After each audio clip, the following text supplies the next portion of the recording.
मित्रांनो, असं म्हणतात ना, की दिवसाची सुरुवात जर देवाच्या दर्शनाने, आई-वडिलांच्या दर्शनाने केली, तर दिवस आनंदाचा आणि सुरक्षित जातो. सर्व कामं यशस्वीरित्या पूर्ण होतात.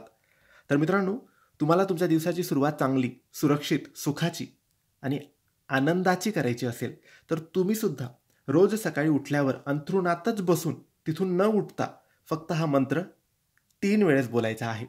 त्यासाठी फक्त तुम्ही अंथरुणातून उठून बसायचं आहे आणि आपल्या दोन्ही तळहातांना बघायचं आहे आणि मग हा मंत्र बोलायचा आहे. कराग्रे वसते लक्ष्मी, करमध्ये सरस्वती, करमुले तू गोविंदा, प्रभाते करदर्शनम. हे 3 वेळेस बोलून झाल्यानंतर आपले तळहात आपल्या डोळ्यांवर चोळायचे आहे, आपल्या चेहऱ्यावर चोळायचे आहे आणि मग आपण उठायचं आहे. या मंत्रात लक्ष्मी, सरस्वती आणि श्रीहरी तिन्हीचे आशीर्वाद आपल्याला प्राप्त होतात. रोज सकाळी फक्त 10 सेकंद या मंत्रासाठी द्या. दिवस सुफळ आणि मनशांत राहील.